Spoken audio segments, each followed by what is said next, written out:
राहुल गांधी राजनीति के उस हाशिए पर पहुंच चुके हैं जहां से उनके लिए अब कोई विकल्प नजर नहीं आता। और हाँ कि Rahul Gandhi angry young man दिखना चाहते हैं, हमेशा गुस्से में दिखते हैं। एक तरफ वो मोहब्बत की दुकान चलाते हैं, दूसरी तरफ उनके दिमाग में केवल नफरत भरा हुआ है। जब जनता जूता उठा रही है कांग्रेस के कार्यकर्ताओं पर,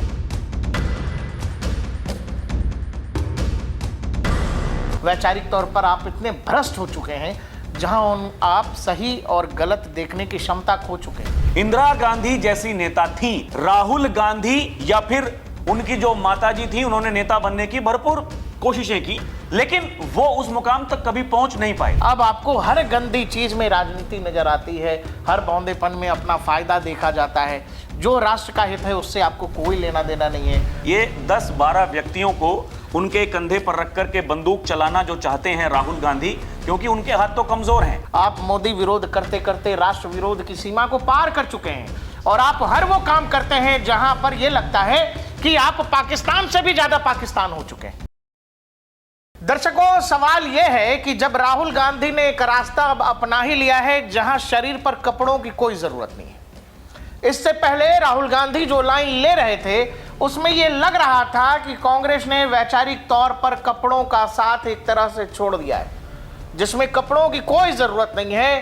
कांग्रेस उसी तरह की राजनीति के साथ आगे बढ़ना चाहती है जो राजनीति ठीक नहीं लगती है, दिखने में भद्दा लगता है, लेकिन कांग्रेस को इस बात से कोई फर्क नहीं पड़ता। अब जब राहुल गांधी ने ये वाली लाइन खींच ही दी है जिसमें केवल झूठ, फरेब, अफवाह यही सब है और जिसमें हुड़दंगई है, जिसमें दिखाया यह जाता है भद्दापन है, भोंडापन है, जो भी आपको समझना सोचना है समझ लीजिए, जिसमें निर्लज्जता ही दिखाई देती है, जिसमें मर्यादा का कोई ख्याल नहीं रखा जाता है। इसीलिए आपको यह समझना पड़ेगा कि एआई समिट में जाकर के कांग्रेस के कार्यकर्ता जब अर्धनग्न हुए तो इसके पीछे कौन सी वैचारिक क्रांति या वैचारिक आभा काम कर रही होगी। जब नेताजी वैचारिक तौर पर एक तरह से कपड़ों का त्याग कर चुके हैं, जहां वो सब कुछ गंदा दिखाना चाहते हैं, वहां पर कांग्रेस कार्यकर्ता देश के एआई समिट में जाकर, वो एआई समिट जिसमें दुनिया भर में चर्चा हो रही है, दुनिया भर के अच्छे से अच्छे लोग आए हुए हैं, टेक्नीशियंस आए हुए हैं, कंपनीज आई हुई हैं, कंपनी के सीईओ आए हुए हैं, 20 से 25 राष्ट्राध्यक्ष आए हुए हैं। वहां पर कांग्रेस के कार्यकर्ताओं को यह लगा कि जब तक वहां कपड़े नहीं उतरेंगे तब तक मोदी की बदनामी होगी नहीं। एआई समिट में बहुत हो रहा था, दुनिया भर में खबर छप रही थी कि भाई भारत ने बहुत बड़ा एआई समिट का आयोजन किया है और वहां जाकर के कांग्रेस के कार्यकर्ताओं ने अपने कपड़े उतार दिए। तो सवाल यह है कि आखिर ये कपड़े उतरे किसके? क्या कांग्रेस के कपड़े उतरे या कांग्रेस का वैचारिक भोंडापन, खालीपन जो है, लोगों को दिख गया कि कांग्रेस के पास अब कपड़े उतारने के अलावा राजनीति का दूसरा रास्ता बचा नहीं है। दर्शकों, आपको पता है कि जो पुराने जो हमारे सेनाध्यक्ष थे नरवणे साहब, उनकी किताब को लेकर राहुल गांधी ने देश की सदन में एक से बढ़कर एक झूठ कहा। अब नरवणे साहब सामने आ गए, उन्होंने साफ कह दिया कि खुला झूठ बोला जा रहा है, चीन ने हमारी 1 इंच जमीन नहीं ली और किसी भी फर्जी मैगजीन को कोई कहीं कोट कर रहा है तो इसको लेकर मैं जवाबदेह नहीं हूं। और उसी दिन कांग्रेस के कार्यकर्ता एआई समिट में जाकर के नंगे हो जाते हैं। ये कोई वो नहीं है, संयोग नहीं है, ये दरअसल ये है कि मालिक पकड़े गए हैं। मालिक पकड़े गए हैं तो मालिक बचेंगे कैसे? तो जाकर के एआई समिट में कपड़े उतार दो, दुनिया भर में इस बात की चर्चा होगी, नरवणे साहब की चर्चा कम होगी। तो अब कांग्रेस ये तय कर चुकी है कि अब जो है राजनीति अर्धनग्नता के साथ होगी। राहुल जी, प्रकाश जी, देखिए, ये संयोग नहीं, ये एक प्रयोग था। और जैसा कि आपने कहा, जिस समय नरवणे जी की किताब को लेकर के राहुल गांधी संसद में वो मजाक बना रहे थे सरकार का, रक्षा मंत्री का, प्रधानमंत्री का, उनको ये कह रहे थे कि ये डरे हुए लोग हैं, सरकार डरी हुई है, चीन ने हमारी जमीन कब्जा ली है। देखिए, चीन का जो कीड़ा है राहुल गांधी के दिमाग में, वो कीड़ा वो दरअसल सोता रहता है, लेकिन कभी कभी वो जब नींद से जागता है तो राहुल गांधी उछलते हैं। राहुल गांधी जब जब उछलते हैं तो फिर अगला जो दृश्य सामने आता है वो उछल इतने तगड़े उछल जाते हैं, जब वापस जमीन पर आते हैं तो उसकी चोट बहुत लगती है। वो चोट कहां लगती है?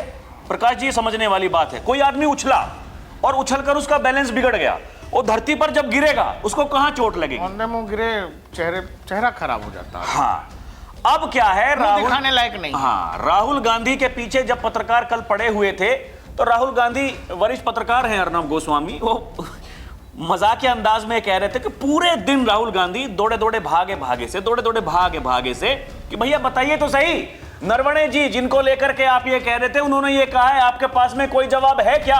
और नरवणे जी पर बड़ा भरोसा था इनको। हाँ, भरोसा था। आर्मी चीफ कह रहे हैं, मैं यकीन कर रहा हूं कि आर्मी चीफ ने, अरे भाई आर्मी कि चीफ, मुझे आर्मी चीफ पर भरोसा है, मुझे प्रधानमंत्री पर भरोसा नहीं, मुझे रक्षा मंत्री पर भरोसा नहीं, मुझे वर्तमान के सेना अध्यक्ष उन पर भरोसा नहीं, भूतपूर्व सेना अध्यक्ष नरवणे जी, उनकी बात पर भरोसा है। जो किताब छपी नहीं, उन्होंने खुद कह दिया और डंके की चोट पर यह कह दिया, जब उनसे यह पूछा गया कि क्या चीन ने हमारी जमीन कब्जाई है, बोला ये प्रश्न मुझसे नहीं, ये चीन से जाकर के पूछो कितनी जमीन कब्जाई है। उन्होंने कहा कि राहुल गांधी ये कह रहे हैं, बोला किसी के कहने से क्या कुछ हो जाता है?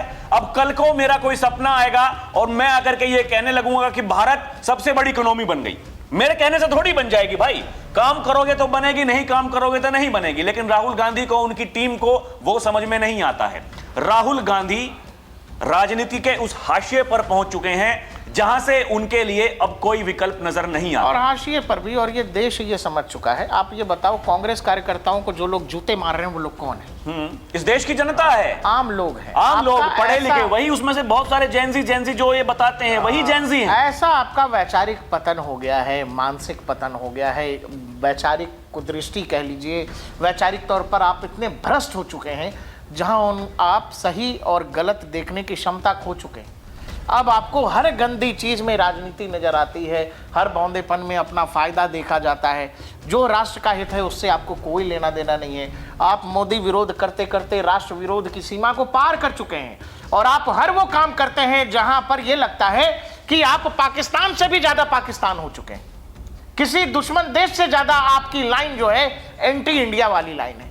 कोई ये भाई, इस देश में जंतर मंतर है, इंडिया गेट है, कहीं भी सड़क पर कहीं भी आप आंदोलन कर लीजिए, इतने अगर उद्वेलित हो रहे हैं, इतनी क्रांति की ज्वाला जल रही है तो। इतने बड़े कलाकार हैं इनके प्रवक्ता प्रकाश जी, जब उनसे कल ये सवाल पूछा गया, टीवी डिबेट्स पर पहुंचे थे कि भैया ये आप बताइए ये कहां का बड़प्पन है, उन्होंने कहा हम कोई नया थोड़ी कर रहे थे, बीजेपी वाले कर रहे थे कुछ दिनों पहले। अभी वहां देखिए वो सवाल उनसे कोई ये पूछने वाला, पूछा भी लोगों ने, यही उनसे कहा कि आज ये बताइए जो अंतर्राष्ट्रीय मंच है वो भारतीय जनता पार्टी का मंच नहीं था, कि बीजेपी का मंच है, कि देश का मंच है, मोदी का मंच नहीं था, वो एक देश का मंच था और पूरी दुनिया की निगाहें वहां पर टिकी हुई थी। देखिए, एक बदनामी तो पहले ही गलगोटिया यूनिवर्सिटी ने करवा दी थी, और आप इस बात का जिक्र कर रहे थे कि ऐसा लग रहा है कि जैसे मोदी या फिर जो उनकी टीम है उनसे कहीं ना कहीं गलतियां हो रही हैं।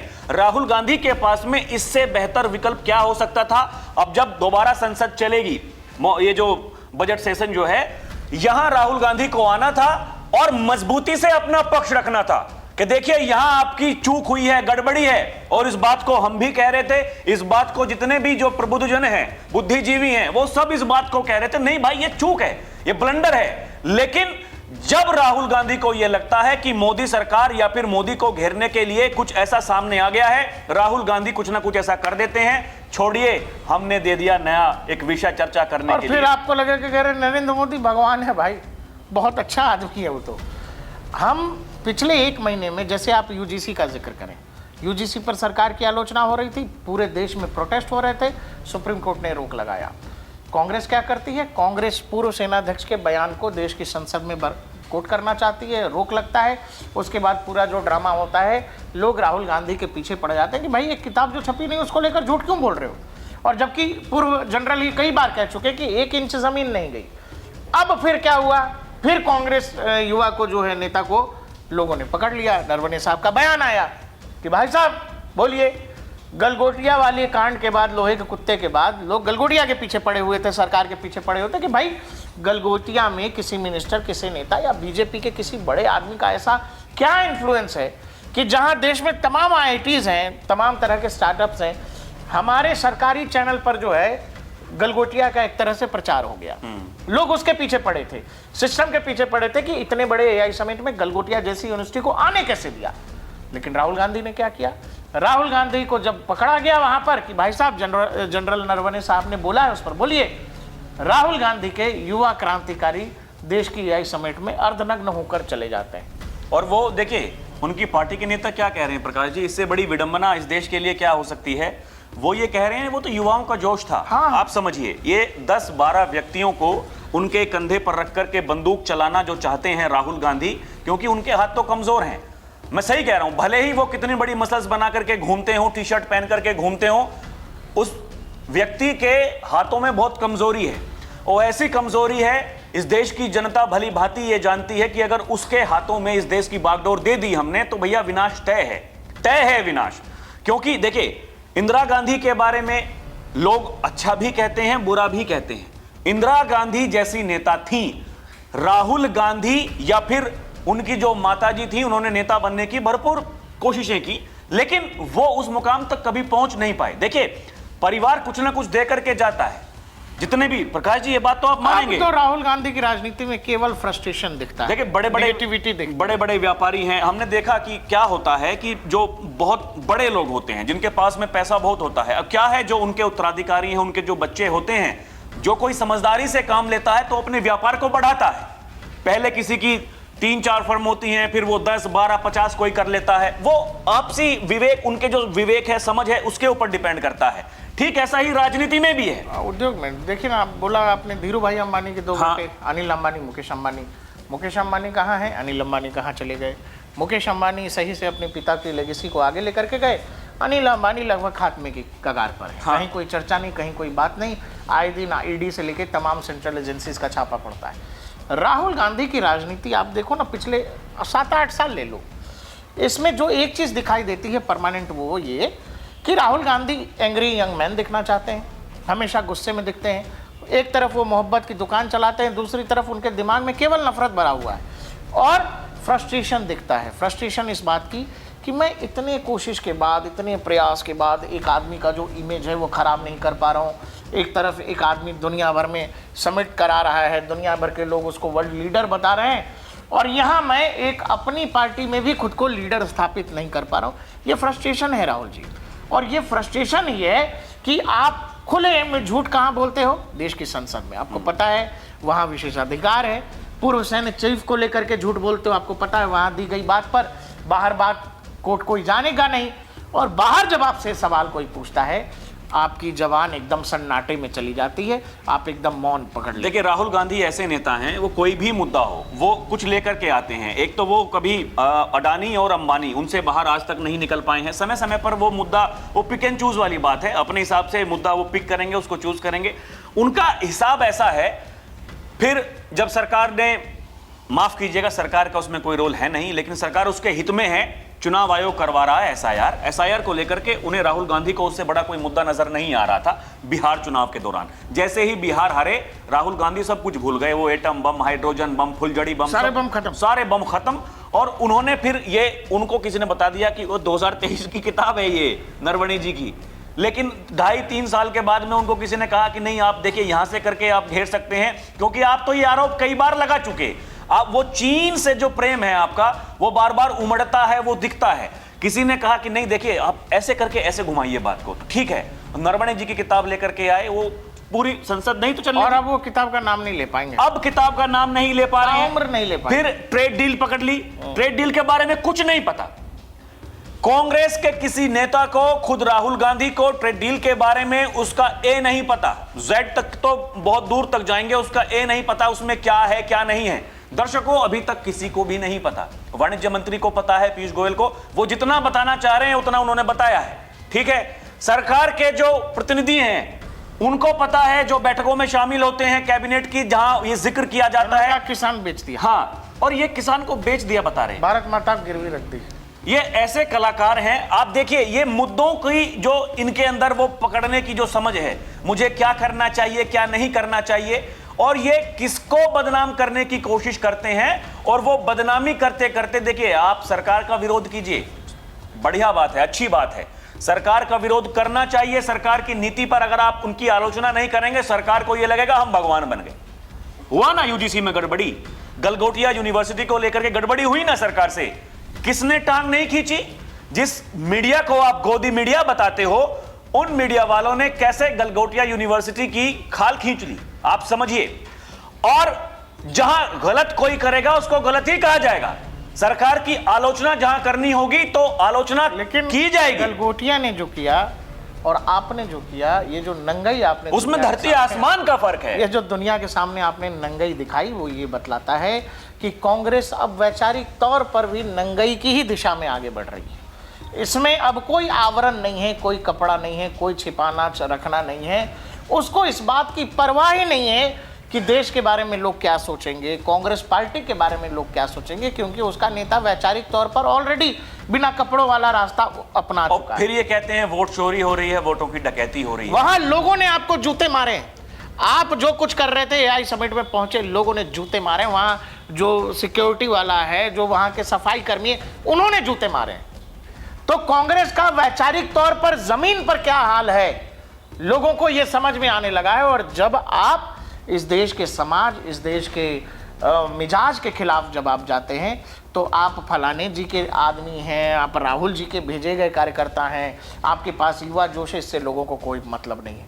जहां देश की प्रतिष्ठा का सवाल होगा, वहां कोई भी आम नागरिक आपसे उठकर सवाल कर सकता है। और कल तो जूते मारे, और जब जूते मारे हैं तो आपको ये समझ आना चाहिए कि आपकी दिशा गलत है, आप गलत ट्रैक पर जा रहे हो। लेकिन अब ये समझने वाली बात नहीं है राहुल जी, 8-9 साल हो गया इस गलत ट्रैक पर जाते हुए। अब कांग्रेस को लगता है कि यही वाली लाइन नहीं। अब प्रकाश जी, एक बड़ा सवाल यहां पर सरकार से भी है। देखिए, सरकार बैठ करके क्या कर रही है? सरकार इस देश का तमाशा कब तक वो ऐसे ही बनते रहने देना चाहती है, समझिए, और इसका राजनीतिक लाभ लेना चाहती है। हाँ, इसका राजनीतिक लाभ लेना चाहती है। देखिए, राजनीतिक लाभ आपको लेना है, इस देश की जनता आपके साथ में है। मोदी जी, मैं इस बात को कह रहा हूं, गृह मंत्री जी आपके साथ में है, देश की जनता। आप अगर अच्छा काम करेंगे, इस देश की जनता जो आपको वोट देती है, आप यकीन मानिए जिंदगी में वो किसी और को वोट नहीं देंगे, समझिए मेरी बात को। लेकिन अगर आप कुछ ऐसा करेंगे जहां इस देश की जनता को यह लगेगा नहीं भाई ये भी भटकने लगे हैं, वो जनता आपको सबक सिखा देगी। एक आपको उदाहरण दे दिया था 2024 के लोकसभा चुनाव में, वहां जैसे तैसे जान बची है। गौर कीजिए, और 10-12 सीट कम हो जाती ना, ये इंडी वाले सरकार बना लेते, या फिर अगर एनडीए की ही सरकार बनती तो कम से कम नरेंद्र मोदी तो प्रधानमंत्री नहीं बनते, ये तो तय है। लेकिन अगर देश की जनता आपको बार बार मौका दे रही है, देश की जनता यह चाहती है कि आपके हाथों से, देखिए आपने बहुत काम किए हैं इस देश के हित में, आपने जो काम किए हैं आपसे पहले कोई प्रधानमंत्री नहीं कर पाया। इस देश के गृह मंत्री अमित शाह ने इस देश के लिए जो कुछ काम किए हैं आज से पहले कोई गृह मंत्री नहीं कर पाया। इस देश के रक्षा मंत्री ने इस देश के लिए जो काम किया है आज से पहले कोई नहीं कर पाया। हम डंके की चोट पर यह कहते हैं, तथ्यात्मक रूप से कहते हैं। लेकिन ये जो इस तरह का ब्लंडर है, ये राहुल गांधी जैसा व्यक्ति वो बार बार आकर के देश की गरिमा को तार तार कर रहा है। ऐसे लोगों पर चुप रहने की जरूरत नहीं है। आपको लगता है आपके पास में दुनिया भर के हथकंडे हैं। आपको लगता है कि आप इसका राजनीतिक लाभ ले लेंगे, आपको चुनाव में लाभ मिल जाएगा, और राहुल गांधी हर बार ये करते रहेंगे? सवाल है प्रकाश जी, कब तक? हर बार ये करते रहेंगे। वो देश की सेना ऑपरेशन सिंदूर, पुलवामा को लेकर क्या क्या नहीं कह दिया कांग्रेस पार्टी ने। हमने जो बालाकोट एयर स्ट्राइक को लेकर क्या क्या कह दिया, सर्जिकल स्ट्राइक। भाई सेना तक को जो आदमी नहीं छोड़ रहा है, वो पूर्व आर्मी चीफ को गलत कोट कर रहा है, देश की संसद में कर रहा है। जब जनता जूता उठा रही है कांग्रेस के कार्यकर्ताओं पर, तब क्या सरकार ये खुली छूट राहुल गांधी को और इस तरह की गलतियों करने की देना चाहिए या नहीं देना चाहिए, ये आप समझ। और एक सबसे बड़ी बात प्रकाश जी, सूचना मंत्री वहां पर थे अश्विनी वैष्णव, और जब पत्रकार उनके पास में पहुंचे उनसे पूछने के लिए कि आप बताइए इस जो ये हुआ है ड्रामा, इस पर आप क्या कहना चाहेंगे, वहां जो प्रत्यक्षदर्शी थे, जो लोग वहां मौजूद थे, अश्विनी वैष्णव ने यह कहा, मुझसे मत पूछिए, ये लोग यहां पर खड़े हैं, इनसे पूछिए। वो वहीं पर बगल में खड़े रहे और जो लोग वहां मौजूद थे उन्होंने बताया है क्या हुआ क्या नहीं हुआ। अब आप समझिए, ये कोई सरकार का खेल नहीं है, ये कोई मंत्री का कोई इसमें हस्तक्षेप नहीं है। देश की जनता से जब राहुल गांधी लड़ना चाहते हैं तो लड़ें, मैदान खाली है। और वो तो कह चुके हैं, उनका क्या तरीका है सबको पता है। वो तो कई बार कह चुके हैं कि आग लग जाएगा, मोदी को लोग डंडे से पीटेंगे, ये सब तरह की चीज़ें राहुल गांधी कर चुके हैं।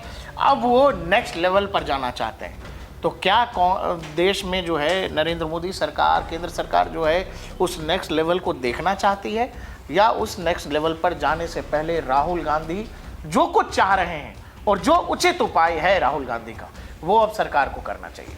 बाकी देखते रहिए DNP इंडिया, हर खबर भरोसे के साथ।